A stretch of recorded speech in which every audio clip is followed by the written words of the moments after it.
Assalamualaikum warahmatullahi wabarakatuh dan selamat sejahtera.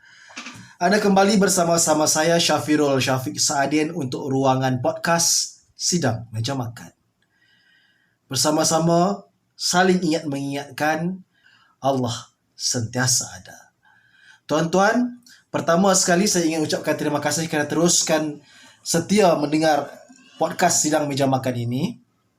Yang keduanya saya juga mohon maaf kepada anda yang ternanti-nanti siaran podcast Sidang Meja Makan, kerana saya sudah tidak bersiaran untuk 2 minggu lebih kalau tak silap saya.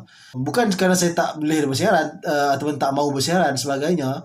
Cumanya saya menghadapi kekangan masa dan juga kekangan tenaga dan juga perkara-perkara yang perlu saya utamakan dalam kehidupan saya, yang membuatkan saya tak dapat untuk bersiaran seperti mana yang sepatutnya dan dijadualkan, iaitu setiap hari Senin. Cuma harapnya selepas ini, insya-Allah dengan izin Allah Subhanahu Wa Taala, podcast Sidang Meja Makan ini dapat diteruskan kembali seperti yang sepatutnya.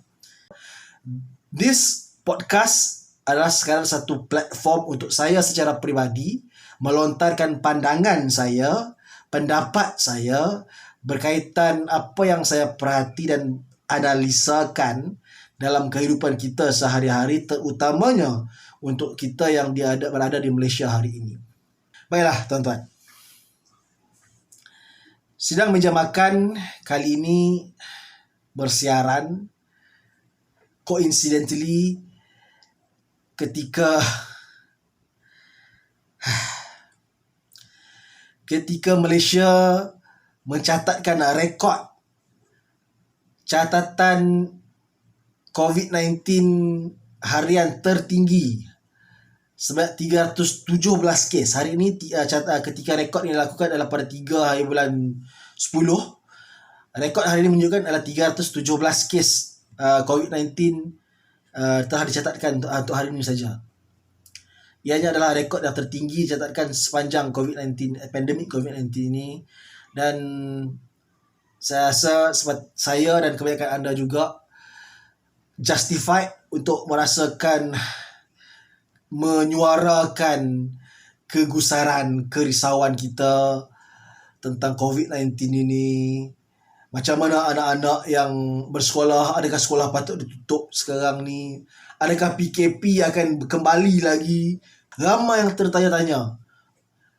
Ada yang kata kita PKP kan semula.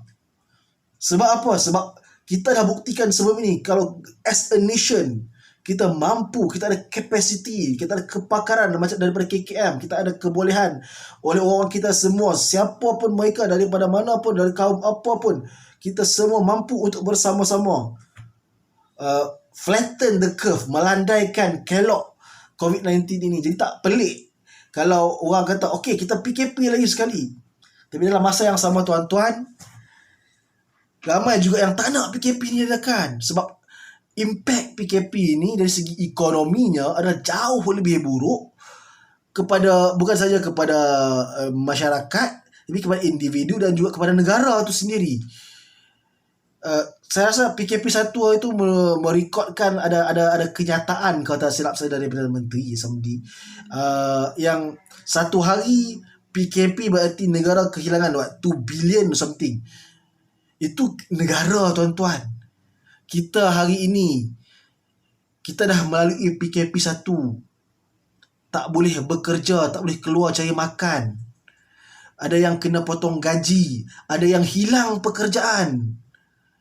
Ada kedai, ada majikan yang tutup gulung tikar, syarikat company tutup gulung tikar.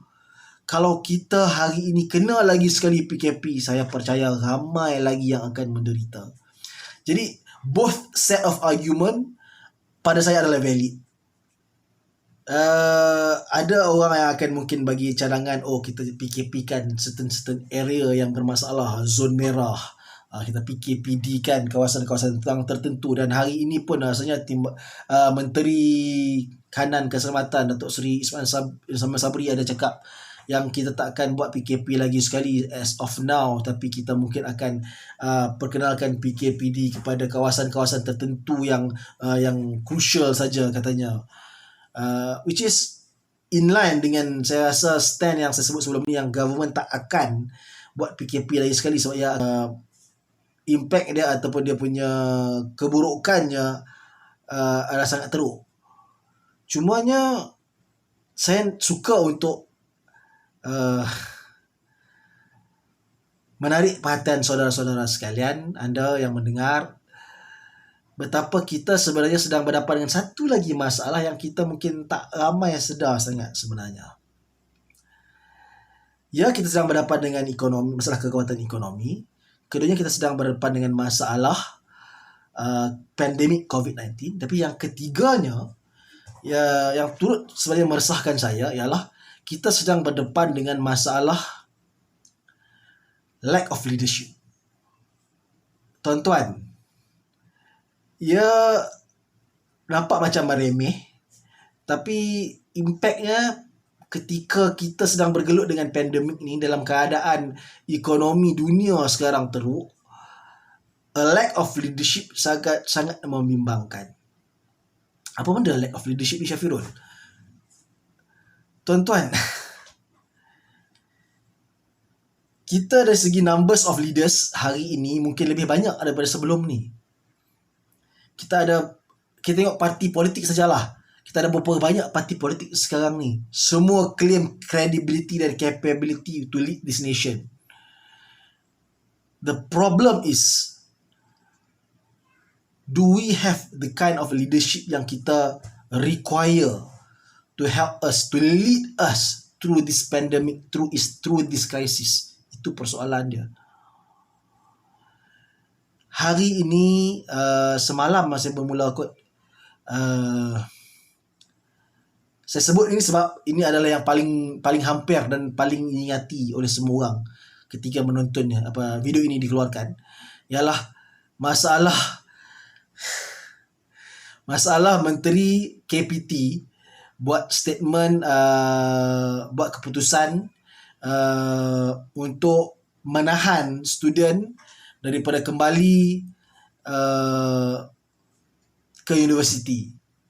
Sebelum ni dah dijadualkan yang mereka perlu pulang ke universiti, maka sekarang dia state kata, oh tak payah balik ke universiti, tak perlu kembali mendaftar secara fizikal di universiti.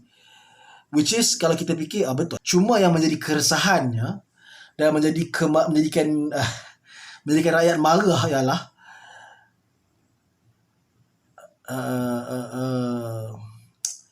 satunya adalah flip-flop decision. Sebab kalau kita tengok decision sebelum ni ialah hingga ujung tahun online classes. Kemudian tiba-tiba bulan 11 kemudian didesidekan somewhere in Oktober ni kita akan buka balik universiti kita. Kemudian ketika hari yang patutnya student pulang ke universiti, the same day pukul 12 buat decision tak perlu balik ke universiti. Jadi student marah, bukan student dia, waris marah. Orang ramai marah, rakyat marah. Sebab ianya melibatkan orang ramai, dan saya faham tak semua kita yang berkemampuan, ramai yang perlu bergolok gadai hantar anak ke universiti. Ada yang terpaksa minta cuti. Ramai juga yang cuti memang dah dibekukan, terpaksa pula ambil MC, terpaksa minta deal tepi dengan ketua department, ketua jabatan, minta juga bagi boleh hantar anak ke sekolah, ke universiti. All kind of things yang kita terpaksa buat. Kemudian tiba-tiba tak boleh ataupun tak dibenarkan. Yang menjadi masalah, kemudian bila orang cakap, statement dia ialah student universiti selalu je hantar assignment lambat. Kami pun ikut rentak ada apa lah. Something along the way lah, kan? Tuan-tuan, itu student universiti. Takkanlah menteri jawab macam tu. Statement itu melukakan hati orang sebab dia memperkecilkan susah payah jerih payah orang nak hantar anak ke universiti. Itu yang menjadi masalahnya. Pertama. Keduanya, orang marah sebab KPT dilihat gagal plan ahead of time. Oh, kita tak tahu. Kita kena mesyuarat dulu dengan MKN, dengan KKM. Buat decision. Bila MKN kata, oh okey sekarang patut tutup, baru kita buat decision tutup. Tuan-tuan,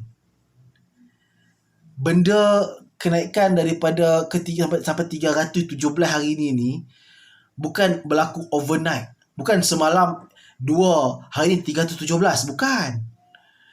The trend is there for the past 2 weeks. Pada masa PRN Sabah tu diumumkan akan dilakukan, pada masa itu pun PRN Sabah sudah dilihat sebagai a hotbed of COVID-19 cases. Sama macam Kedah. Sepatutnya menteri yang dipertanggungjawabkan, apa yang rakyat mahu ialah leadership from the menteri yang dipertanggungjawabkan. Okay, kita decide sama at that point kita mungkin tak boleh decide lagi sama ada kita nak buka universiti atau tak. Okay, kita put a contingency plan, put a certain threshold. Okay, kalau certain number hit certain number, kita mungkin tunda seminggu lagi, lambatkan 2 minggu lagi, tengok macam mana sama ada the number is going to continue to climb up ataupun kita baca kurangkan. Something along the line so that orang tahu, okay, kita akan balik ke universiti, tapi 1 week before the whole thing happen, KPT keluar keputusan, dia kata okay, tunggu dulu lagi 2 minggu sebab sekarang ni masalah trend dah nampak makin tinggi. So orang tak marah. Sekarang ni orang dah angkat beg, masuk naik bas, naik kapal terbang, naik train sampai universiti, sampai depan pagar universiti, tak boleh masuk, tak boleh daftar. Mak bapak hantar anak rentas negeri, ambil cuti. Itu yang orang marah. Bunyinya macam hang ni orang politik oh bukan tuan-tuan, saya bukan orang politik, jangan takut. Saya cuma merasakan ini adalah a poor leadership. Itu saya cakap dari awal tadi. Kita berdepan dengan masalah a lack of leadership. Leaders yang benar, baik, adalah leaders yang ada vision, yang boleh baca trend ahead of things happening. Dia boleh nampak benda tu dan dia boleh convey it, boleh articulate it, boleh tunjuk dia punya vision so that kita rakyat marahin nampak logiknya tindakan dan keputusan dia. So that kita boleh put kita punya trust in him or her as a leader untuk lead kita. The same thing happen bila menteri buat decision, MKN buat decision, lepas PRN Sabah, semua yang balik tak perlu quarantine. Rakyat marah lah. There was a double standard. Dulu sekarang kena, bukan sebab sekarang tak kena. Bila dah certain date was elapsed, oh sekarang kita kena quarantine pula. Apa masalah dia? So you see, this kind of flip-flop decision making, the kind of leadership yang decision yang nampak macam suit dia punya needs, the kind of decision making yang nampak macam tak memikirkan kami di bawah ni, rakyat mahir macam ni, itu yang membuatkan rakyat marah. Itu yang membuatkan kita kecewa. Itu yang membuatkan saya sangat kecewa. We are lack in leadership sekarang ni tuan-tuan. A good leader boleh plan ahead. Betul, kita tak boleh nampak semua, kita tak boleh kata oh aku nampak apa yang akan masa depan. Kita tak boleh nampak, wallahu alam. Itu kerja Allah Subhanahu Wa Taala. Tapi a good leader prepare for the worst. Dia ada plan. Dia ada contingency to the plan. Dia ada contingency to the contingencies plan. Itu a good leader. Dan saya sangat percaya jika this kind of leader sit there, keseluruhan the whole might of the kementerian akan follow dia lead dan akan back up to the best of their ability. The civil servant is a fantastic dan so far has done a fantastic job. KKM, KPM, whatever lah, PDRM, semua custom, semua dah do dia punya to the best of their ability. Sekarang ni what we are lacking of is a leadership.